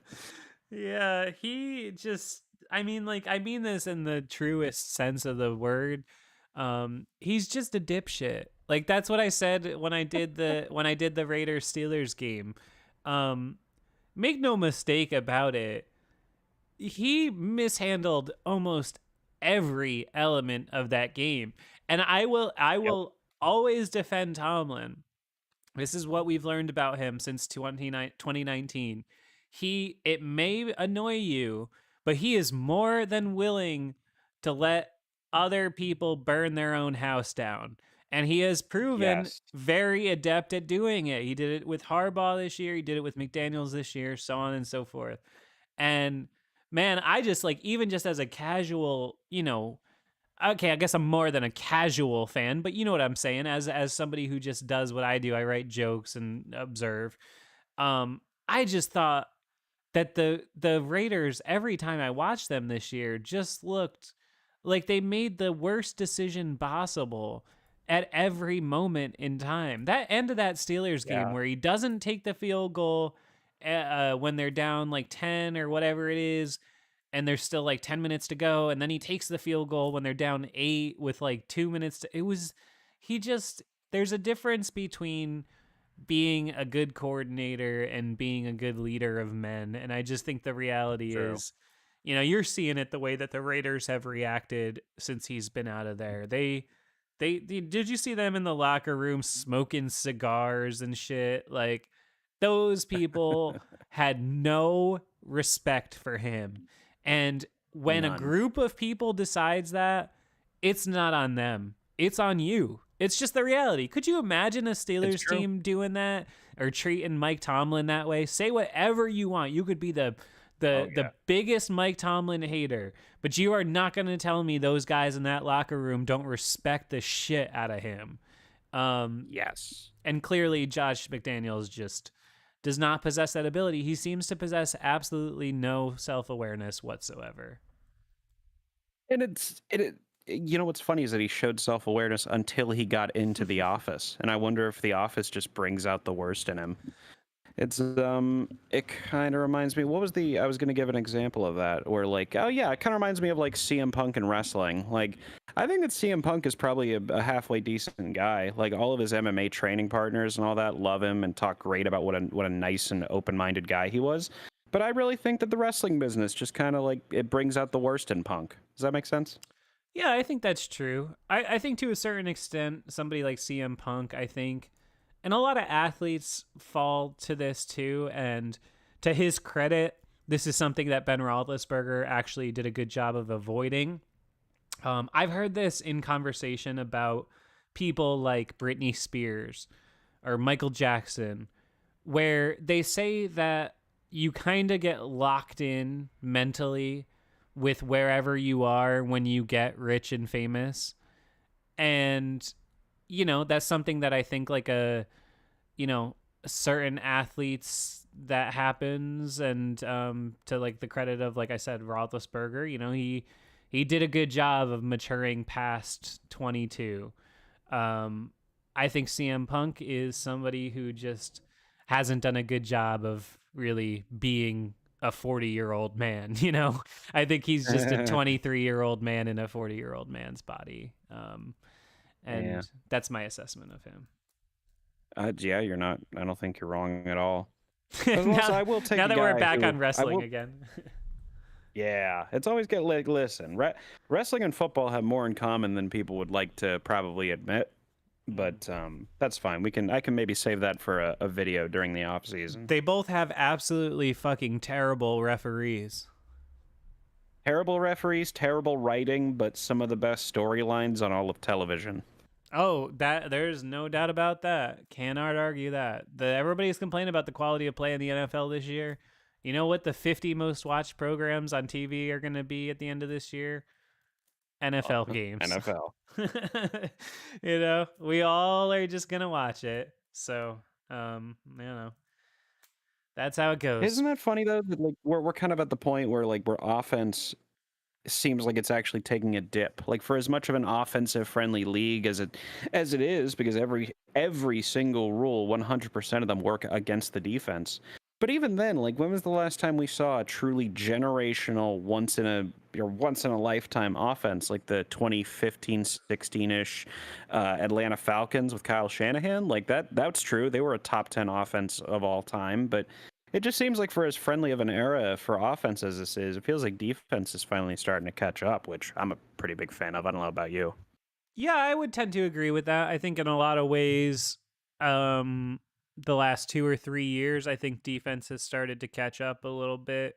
It's just it's a natural ebb and flow. I think we had a really strong period of like 15 or 20 years almost where the offense just continued to pull further ahead. And now we've seen defense start to catch up. I mean, look at the Chiefs. A lot of people don't watch the Chiefs because most of the time they expect them to win. But the Chiefs are winning their games right now with defense. The Steelers are winning their games with defense. The Jets are 4-3 with Zach Wilson playing quarterback. They're winning games with defense. I mean, you absolutely can do it. But at the end of the day, don't you think you still have a better chance to actually do it when it matters if you got Joe Burrow or Patrick Mahomes? Just a bit, unless Burrow reverts back into Jamarcus Russell form. That's very fun to watch, though. I'll take that all day, every day. Please, did you watch him last night? He was spectacular. I didn't say he was bad. I just said sometimes he randomly just implodes. Here's an unpopular. Well, it'll be very popular among Steeler fans, but I don't think Joe Burrow has done pretty much anything to have earned the clutch moniker that he now has. How about the fact that Like, he's 5-1 hear that again, against huh? Josh Allen and Patrick Mahomes? That's cool. Yeah, That's pretty good. 5-1 against That's pretty good. That's pretty good, man. But like, what did he? He had like 5 drives down by 1 score in the Super Bowl and had 0 points to show for it and lost his team the Super Bowl. Yeah. Kind of the same thing in the AFC Championship game the next year where he had like 1 billion drives, didn't capitalize. He just, I don't know, man. He gets into the fourth quarter and he freezes up more than he is, this Joe Ice thing that he's trying to Joe Cool thing that he's trying to personify. Like, I don't know, man. I don't think he's really earned his clutch moniker. That's my opinion. I don't necessarily inherently think of him as, a particularly especially clutch player. I just think of him as somebody who is just a really good player. I think there's exactly one player in the league I would probably take over him if I was starting a team, if I'm being honest, and Is he is he Patrick Cincinnati Mahomes. Kirk Cousins? Nah, he's better than that. He's Cincinnati Kirk Cousins. Even what you just quoted to try to make him sound like nothing was a Super Bowl appearance in his second year and an AFC Championship in his third. Like, guy's 5-1 against Allen and Mahomes, dude. That's Well, was he the one that I don't think he did a lot of the heavy lifting in there. That's all I'm saying. He's a good quarterback. I think that you're probably right. He is probably the second best quarterback in the league because I wouldn't take Josh Allen over him. No way. Maybe this is an unpopular. No, I don't think so. Not right now. No way. I think that straight line is more talented than Burrow, but he definitely hasn't produced like Burrow has. Yeah. Maybe this is an unpopular opinion. Possibly might take Tua over him, but I think accuracy is more important than I think probably a lot of other people do. Yeah, and I think also what's underrated about Burrow is his mobility. He made some really great throws on the run last night, and I feel like he doesn't get credit for that. And part of that is dealing with the calf this year. But I don't know. I think he's a spectacular player. I gotta admit. I think that my quarterback list, as I see it, is Mahomes and Burrow, and then kind of everyone else. I think Allen is probably 3. And then it's kind of up in the air after that. You could have your Tuas and you can have your Herberts, but I'll take those top 3 guys over them every single time. Yeah, I would not put Herbert in that category. I think Herbert's kind of overrated. I would take him over like Lamar, Herbert over Lamar, but like generally, because I know we talked about that on the last show, right? But generally speaking, I don't know. Herbert hasn't produced. He's actually been very disappointing. He hasn't produced nearly to the degree that you think he would. He's actually starting to carve out kind of a Matt Stafford kind of a career, if you haven't noticed. And I don't know if he's going to go any farther than that. That's kind of sucks about the whole thing. Yeah, he's like the anti-Kenny Pickett, isn't he? Yeah, a little bit. Like guy with a rocket arm and super gifted athletically, but just kind of isn't clutch and just puts up fancy counting stats. And then Kenny Pickett, who's not the best athlete, doesn't have the strongest arm, and doesn't have the best counting stats, but also is just clutch as hell. Yeah. No, it's the reality. I don't know. I'm tired of the people in the comments have been this whole stream. The chat has been talking about how Kenny Pickett turns into Tom Brady and how he's the reincarnation of Tom Brady. And like, I don't know if I love that comparison or absolutely hate it, but I don't know. We'll see how that plays out. I mean, listen, if you're even in a conversation like that, it's not a bad thing. I think he's way more Eli Manning than he is Tom Brady, and I think that's okay. I don't know how it's Eli Manning. I don't know, man. If you take away those, you can't take away 2 Super Bowls. So you can't take away 2 Super Bowls against Belichick and Brady. You can't. Bro, he didn't even put up 20 points in either game. And he won the Super Bowl MVP in both of them. And he shouldn't have. No, come on. Even at least in the first one, you can't say that. I mean, the guy led a Super Bowl drive to win the Super Bowl against an undefeated team. Come on. It's okay. First of all, David Tyree should have gotten the MVP for that one. I mean, I'm not trying to discount Eli Manning. I'm just saying that he didn't even put up 20 points in either of those Super Bowl appearances. All I'm saying is he's not a Hall of Famer. All I'm saying is Super Bowl 42 and Super Bowl 43 is the best 2-year run in Super Bowl history. That's all I'm saying. Those are maybe 2 of the 3 best Super Bowls in NFL history. The only other one that comes close is the Eagles Patriots, which is just fucking crazy. Oh yeah, the Philly special made that game. That game was fun just nuts. That game's nuts. That guy, hate on Tom Brady all you want. That game was absolutely insane.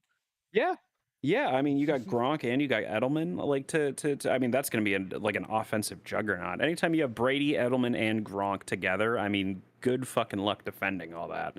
Because Brady's going to read whatever defense you're doing, and there's no way on earth that you're going to be able to stop both Edelman and Gronk in the same play.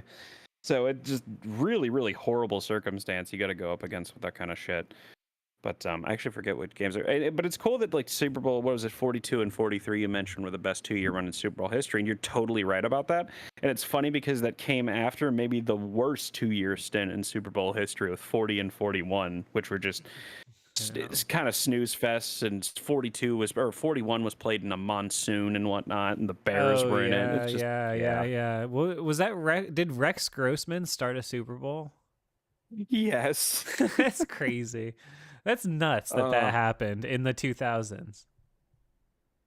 Devin Hester almost single-handedly got the Chicago Bears a Super Bowl win just by being on special teams. This guy with the 2 dashes for his name, he's not picking up what we're putting down. He says Super Bowl 43 is the best Super Bowl of all time. Are y'all stoned? First of all, none of your business. Well, not yet. Yeah, first of all, none of your business. And second of all, I didn't say it wasn't. I just said it was the best like 2 years in a row. That's all. Like I don't.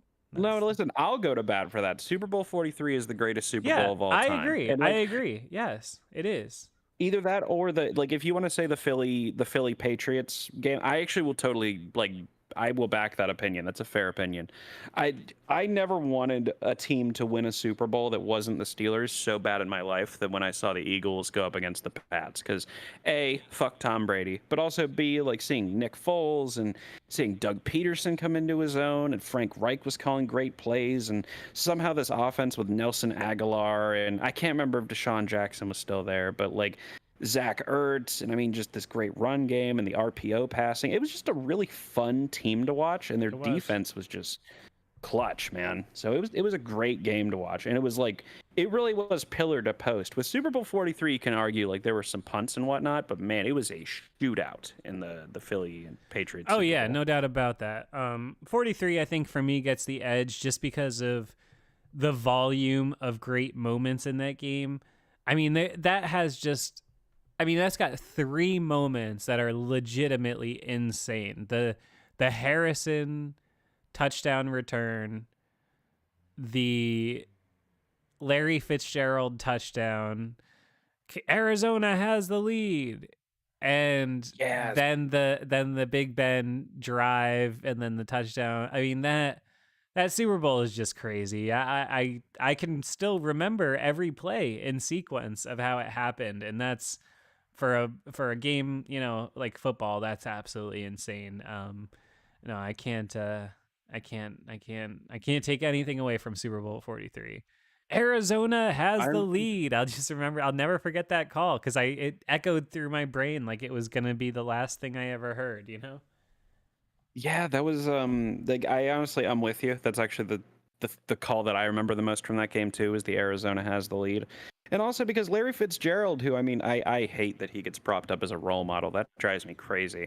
But Larry Fitz, who almost single-handedly brought a team a Super Bowl trophy just as a receiver. I mean, like, even Randy Moss couldn't do that. I mean, fucking Fitz got closer to winning a Super Bowl than Randy Moss did just in that one big playoff run where he had, like, 3 touchdowns in the divisional round or something like that. I mean, he was on fucking fire. And then, like, on top of that, Larry should have won the game for them. Like he really did just kind of put together a perfect sequence and finally broke out and got a Super Bowl MVP potential moment. And then it just turns out that Ben Roethlisberger is one of the best 2-minute quarterbacks of all time. And kind of ruined it. What did they say? There would still be kids in the backyard running around with their little brothers saying they're Larry Fitzgerald. But unfortunately, the Steelers ruined it. And I'm like, fuck yeah, we did.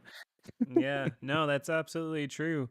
And just in that vein, one thing I wanted to say real quick, I wanted to mention this is not, Steelers related, but because you reminded me with Larry Fitzgerald, just watching the Titans game, I just wanted to say shout out DeAndre Hopkins, man. I just always really liked DeAndre Hopkins, and I just think he seems like a chill cat, and I thought that play he made to separate the interception from Levi Wallace on that last drive.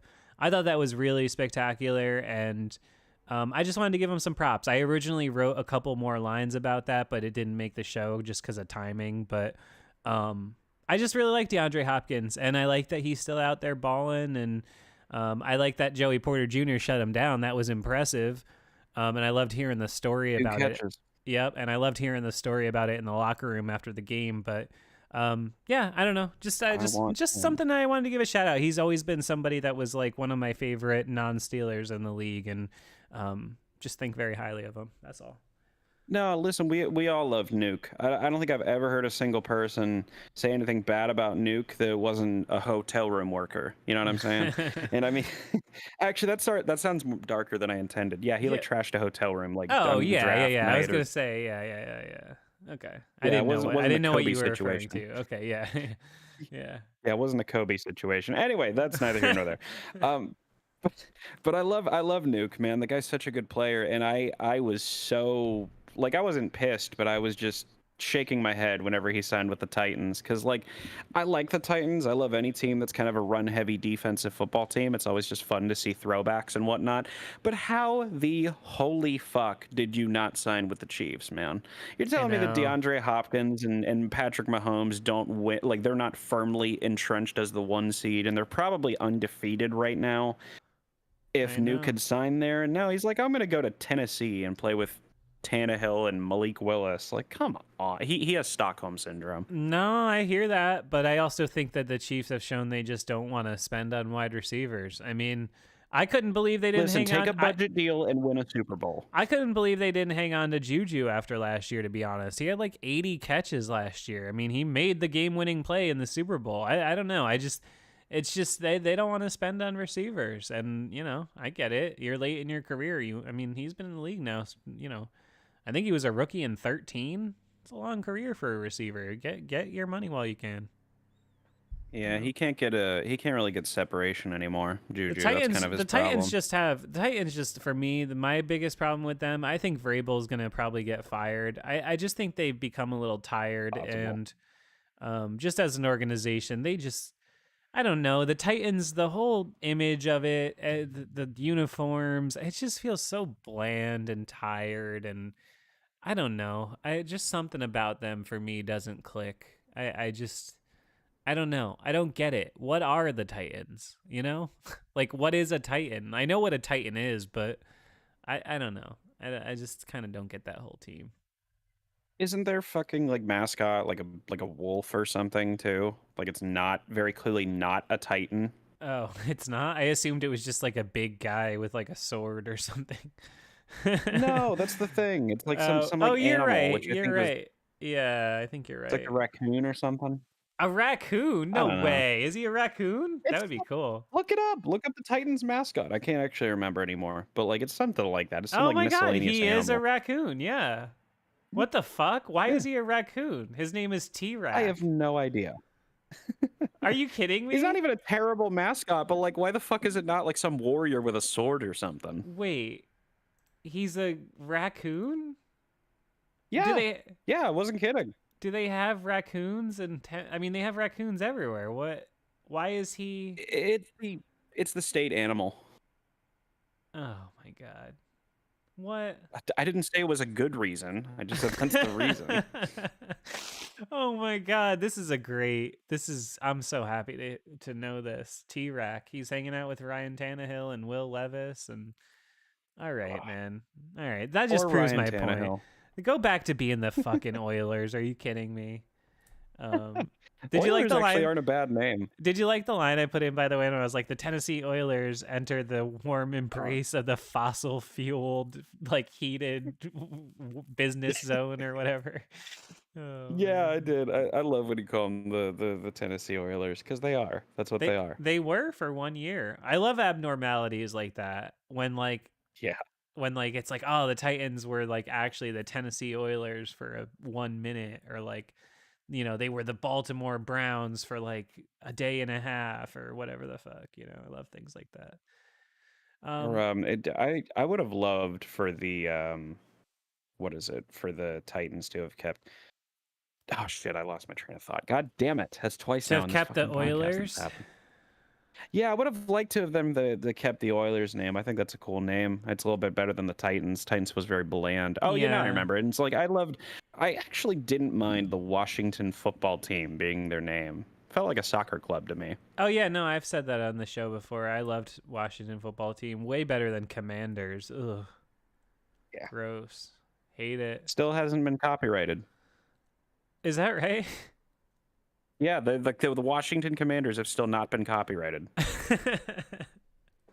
They're not gonna keep that. I don't think they're gonna keep that name. No, I don't. I think they're they gonna can't, man. no, because they sold it, and the whole thing doesn't make any sense. The uniforms are stupid. Everything about it is stupid. I hate it. Everything's stupid. You know what they should take. I know that when they were giving out the list of names that were potential names, one of them instead of Redskins was Red Hawks, like the Yes. Miami Red Hawks that Ben Roethlisberger played for. And I was like, screw it, just take their uniforms, take their logo, and just call yourselves the Washington Red Hawks. I think that'd be a lot Yes. cooler. Yeah. Bookmark says he points out the Utah Jazz, huge jazz culture with the Mormons. I love that. That's always such I a forgot about that. that's such a funny one when you really think about it. You're like, why? Because they were like the New Orleans Jazz and they moved, but like, what are we Yeah. doing, folks? What are Oh we man, doing? now you're in Utah. Now you're in Mormonville, USA. That's why I love the Steelers, because they are so inextricably linked to where they're from. They could not be Yes. from anywhere else. It wouldn't make any sense. And that's what makes them one of the greatest franchises in American sports. Gage, we gotta get out of here. This has gone on way too long. The people are tired of hearing us talk. I'm just kidding. I'm sure they love it, but this has been a great return show. I thank you for spending the time with me. And yeah, what do you want to leave the folks with? I don't know. I'm excited. Our next game is against the Packers. We actually didn't spend a single bit of time this stream talking about our next game, and it's against Matt LaFleur and the Packers. And I think it'll be okay. If I remember correctly, I think I predicted us to win that game. And my predictions are officially. I got my first incorrect prediction because I predicted us to lose to the Titans. Oh, But yeah. I said that. Yeah. So I'm what is that? I'm like 7-1 on the year, something like Pretty that. good. That's okay. It's not bad. So I said we'd beat the Green Bay Packers, so we should. And I mean, like, we usually do halfway decently well against like McVay or Shanahan style schemes. Because, like, just the way that we attack different levels of the pocket and all that, blah, blah, blah. People can explain that better than I can. But we tend to do well against them. So I think we'll win that game. I'm excited to see if Matt Canada can continue to improve. I wonder if Sideline Canada really is the greatest coordinator of all time. No, it'll be cool to see him improve. I actually like seeing Canada on the sideline, like cheering the team on, and I hope that that's a little bit more infectious to them. I hope that I hope this is a bit of a start of a run for us. So that's that, and also follow me on Twitter, Gage Ryan Video, Instagram, Gage Ryan Video. I'm gonna have a video up of the Steel City shootout within the next couple days. That'll be a lot of fun. I think you guys will enjoy that, and I think that's about it. Great. Well, I I appreciate everything you brought to the collective effort, to the nameless gray faces of Five Star Nation, the 5-star me, as somebody once referred to them a week ago. Yeah, it's been good. I appreciate y'all guys' patience. As you know, I've been going through some stuff IRL, so taking me a little while to get back to full output, but hopefully we're back up and running like normal this week. That is my intention anyway. You should see us back on your feeds as normal. But hopefully, this time next week we'll be talking about a 6-3 Steelers team, which would be absolutely crazy. 5-3 is wonderful, but 6-3 is when you start to say, "Whoa, what's happening here?" So let's. We're not shit.